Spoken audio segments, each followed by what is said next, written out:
विद्युत केतली में पानी 15 मिनट में बॉयल हो जाता है। केतली के तार की लंबाई को कितना बढ़ाया घटा दिया जाए कि पानी 10 मिनट में अब की बार बॉयल हो जाए। पहले एक इलेक्ट्रिक केतली थी, उसमें 15 मिनट में बॉयल होता था।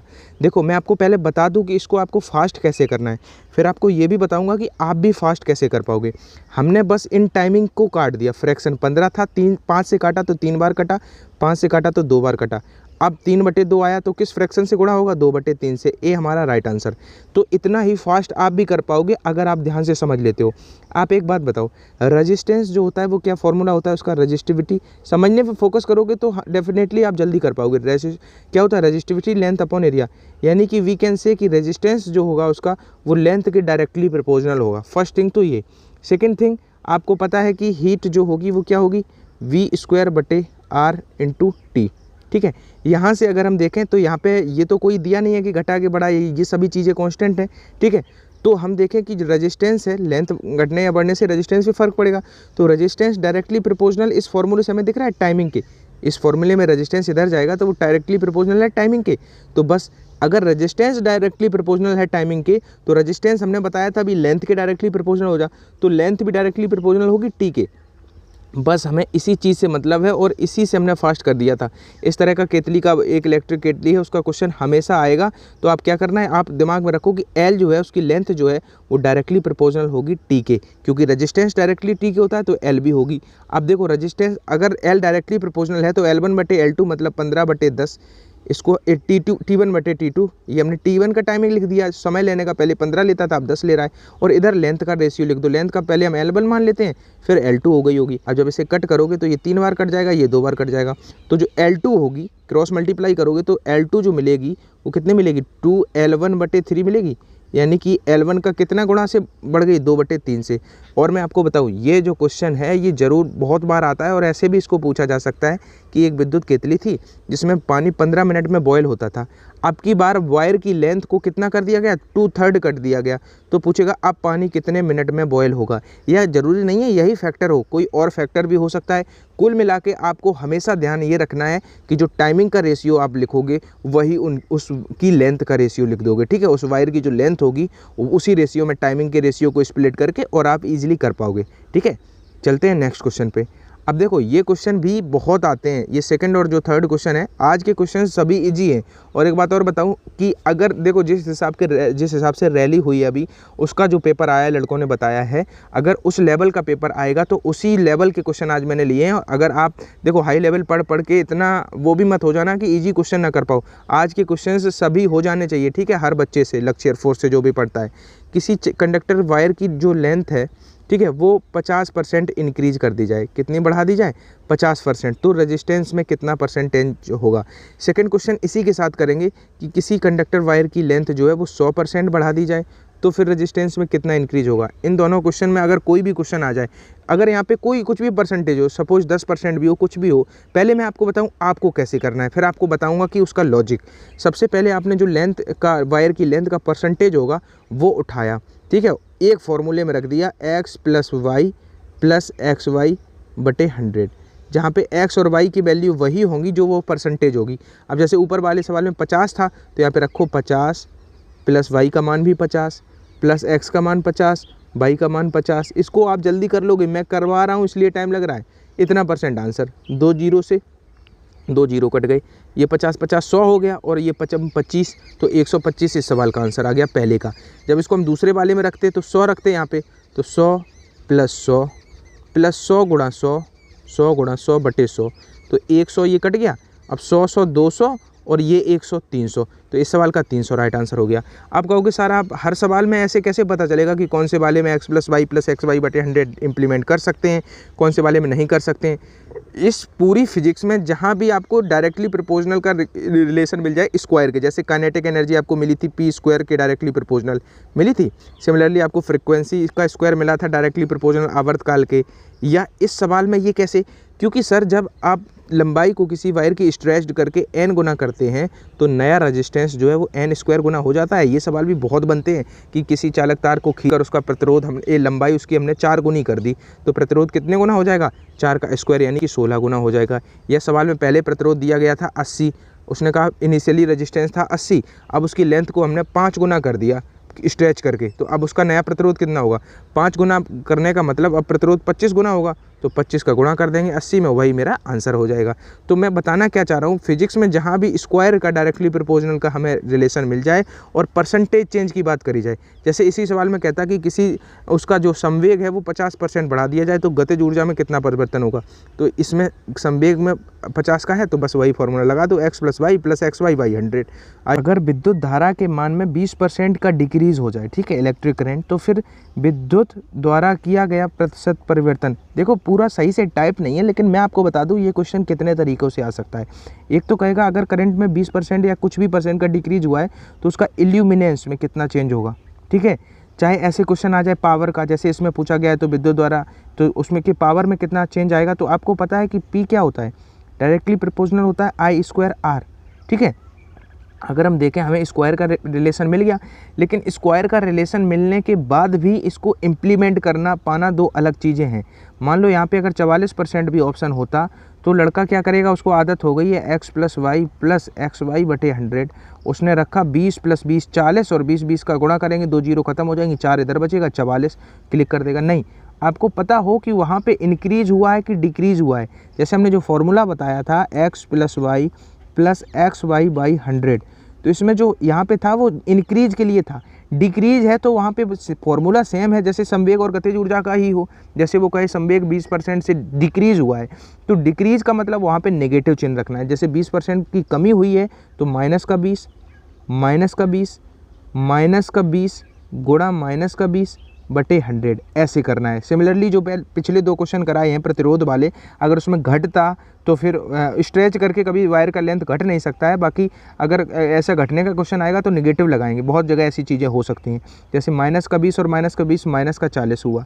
अब ये माइनस और माइनस ये प्लस बन जाएगा, नीचे से 2 जीरो तो खत्म हो गई, तो +4, तो -4 और 40 और +4 कितना बचा, -36। तो इतने % चेंज आया, लेकिन माइनस चिन्ह ये शो करता है कि ये घटा है। तो विद्युत द्वारा किया गया जो प्रतिशत परिवर्तन होगा पावर में वो 36% डिक्रीज होगा, ठीक है। अब ये क्वेश्चन आपको पता है लूसेंट की किताब में कुछ भी ऐसे ही कहीं से भी ऐसे, मतलब मैंने देखा है बहुत जगह पे ऐसी चीज़ें हैं जो नेसेसरी चीज़ें नहीं लिखते हैं, उनको और उसको सही से लिखना चाहिए, क्या कांस्टेंट है क्या कांस्टेंट नहीं है।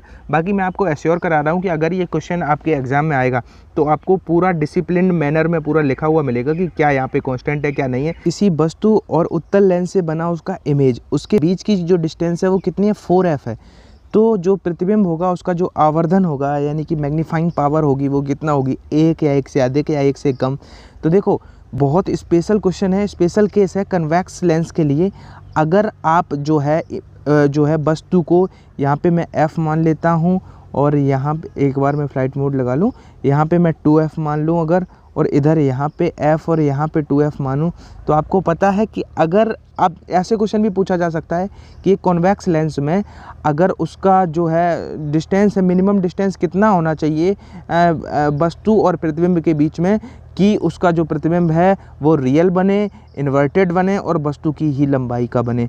तो ये एक स्पेशल केस होता है जब वस्तु को हम 2f पे रखते हैं। कहाँ पे रखते हैं, 2f पे रखते हैं, तो इमेज हमारा इधर आके 2f पे बनता है, इन्वर्टेड बनता है, रियल बनता है और उसी साइज़ का बनता है जिस साइज़ का ऑब्जेक्ट होगा।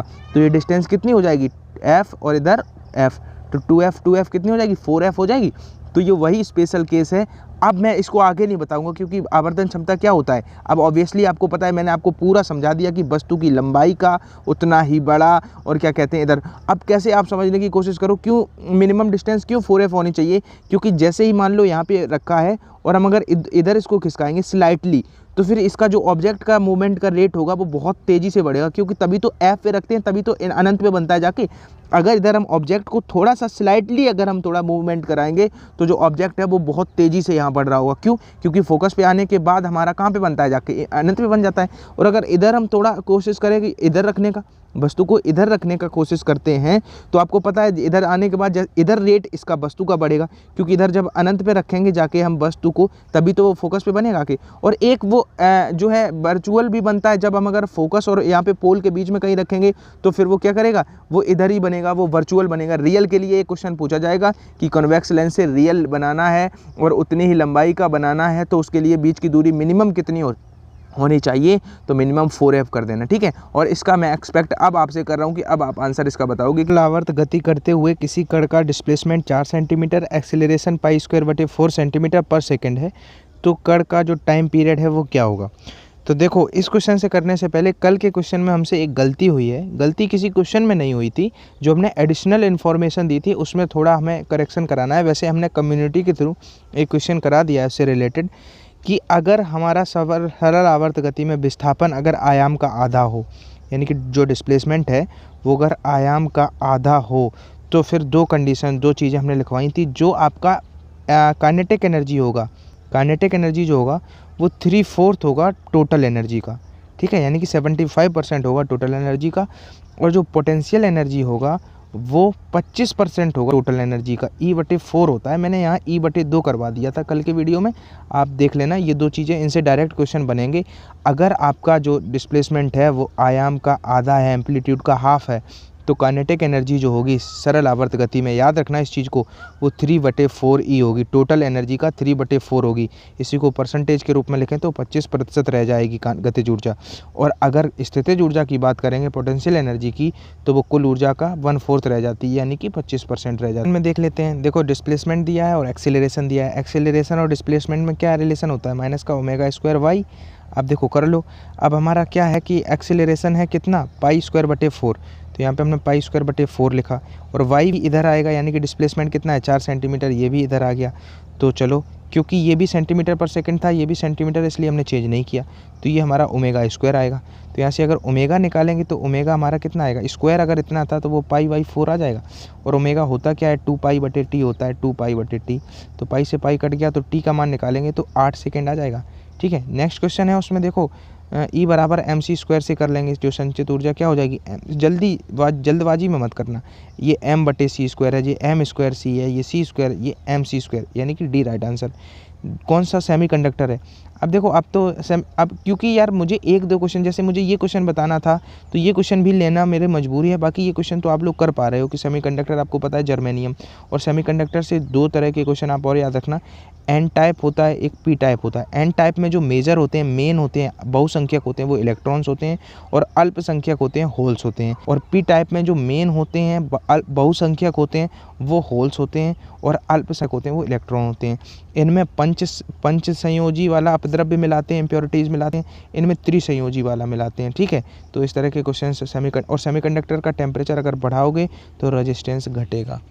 प्रतिध्वनि यानी कि इको, उसका रीज़न क्या होता है, इको का रीज़न होता है रिफ्लेक्शन ऑफ साउंड, ध्वनि का परावर्तन, ठीक है।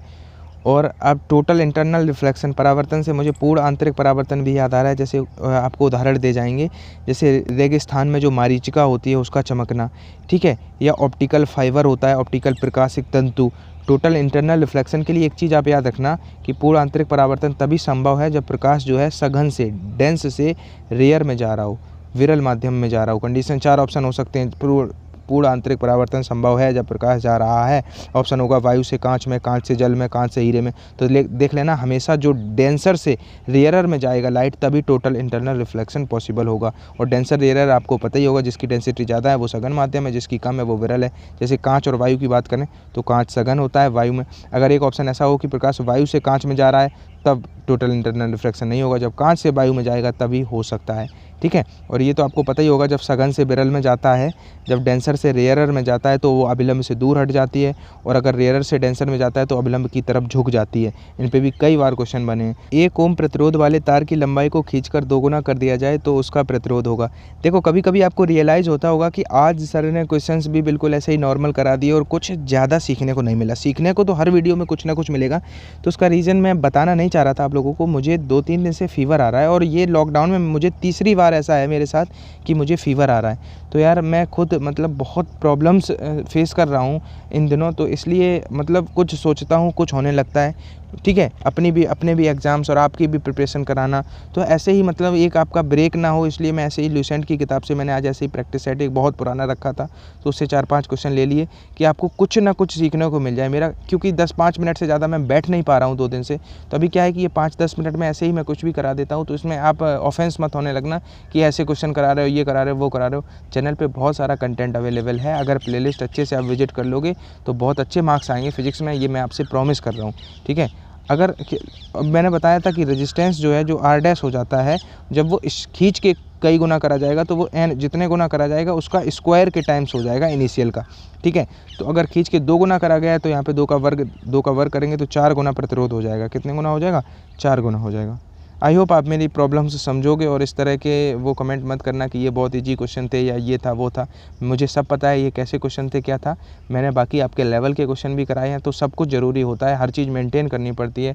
मॉडरेट क्वेश्चन भी करने पड़ते हैं, ईजी भी करने पड़ते हैं। तो अगर आप आज के वीडियो से आपने कुछ भी सीखा है तो प्लीज़ वीडियो को एक लाइक कर देना, और अगर हो सके तो चैनल को फ्रेंड्स में अपने में शेयर करके और नोटिफिकेशन बेल प्रेस ज़रूर कर देना, जिससे मेरा कोई भी वीडियो आप मिस ना करो। कोशिश करूँगा शाम को एक मैथ का 25 क्वेश्चन का मॉक टेस्ट करा दूँ, और उसमें जो स्पेशल जो स्टैटिक्स के क्वेश्चन थे, जो मैंने कल मानक विचलन यानी कि स्टैंडर्ड डेविएशन का क्वेश्चन कमेंट सेक्शन में आपसे पूछा था, तो उसमें सभी लड़के कह रहे हैं कि मुझे तो इसमें 2 मिनट लगते हैं, 2 मिनट लगते हैं। तो कुछ ऐसी टेक्निक्स होती हैं जो स्टैटिक्स में आप इंप्लीमेंट करके टाइम सेव कर सकते हो। तो कोशिश करूँगा कि शाम के वीडियो में आज वही सीखेंगे, और 5-10 क्वेश्चन प्रोबेबिलिटी के लिए दूंगा, जिससे प्रोबेबिलिटी के जो फ्रिक्वेंटली पूछे जाने वाले टाइप होंगे वो भी बहुत डिमांड आ रही है। तो शाम को देखते हैं, अगर मिल पाया तो शाम को मैथ के वीडियो के साथ मिलूंगा। बस अप्रिशिएट करते रहना।